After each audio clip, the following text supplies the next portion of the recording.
Hai presente quel momento in cui ti stai chiedendo come mai la tua vita non è esattamente come vorresti che fosse, mentre la vita degli altri sembra poi così perfetta?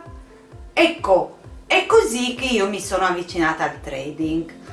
Era l'attività perfetta, era l'attività che avrebbe potuto offrirmi tutti i vantaggi che stavo cercando. Finalmente più tempo per le mie passioni, più tempo per la mia famiglia e più denaro. Restava la parte iniziale, ma non era un problema. Una semplice ricerca mi ha fatto scoprire moltissimo materiale gratuito. Ho iniziato da autodidatta, mi sono messa in casa moltissimo materiale e più andavo avanti e più aumentava il numero dei miei hard disk, aumentava il numero dei miei monitor, la mia impostazione prendeva finalmente la forma di un'impostazione da trader, perché poi fare trading è bellissimo e sentirsi una trader era meraviglioso, si fa parte di una categoria di persone privilegiate. Alla luce della mia esperienza mi risulta che iniziare da autodidatti possa non essere la strada migliore, anche se qualcuno ce la potrebbe pure fare. Nel mio caso non fu una scelta proprio vincente, direi. Mi sono ritrovata con tutto questo materiale e non riuscivo a trasformarlo in soldi. Mi sono fermata.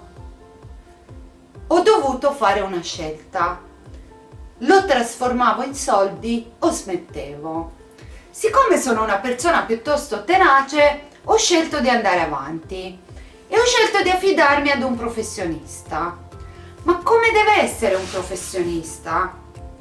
Adesso mi resta più facile, perché essendo stata io allieva e poi anche formatrice per moltissime persone, sono riuscita a dare un'idea ben chiara a quello che deve essere un formatore e penso che debba essere, soprattutto un trader, deve dimostrare che sa fare trading, deve avere un metodo comprovato, deve essere soprattutto una persona che si preoccupa del suo interlocutore, perché nel momento in cui si fa formazione non si è solo trader, si cerca di trasferire un metodo a qualcun altro e questo qualcun altro è una persona, non è una macchina, ha i suoi propri desideri, ha i suoi obiettivi, ha i suoi tempi di apprendimento, ha i suoi mezzi e sono diversi per ogni singola persona.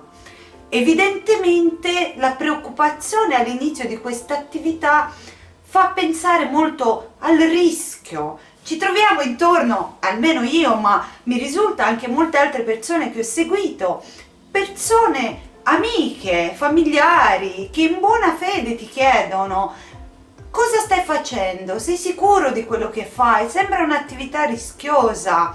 E andando anche a vedere tutte le varie avvertenze sul rischio, disclaimer, mette un pochino di timore.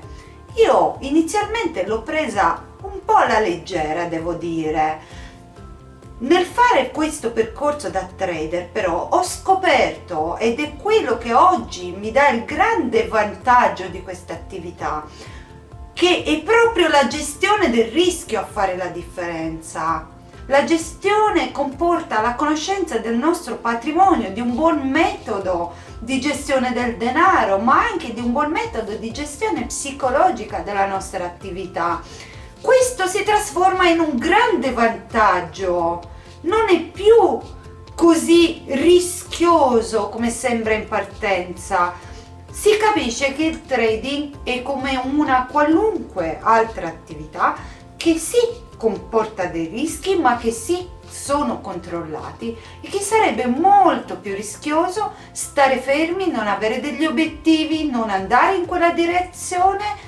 E in questo momento sono contenta e felice di dire che è proprio la gestione del rischio ad essere il maggior vantaggio che può avere un trader.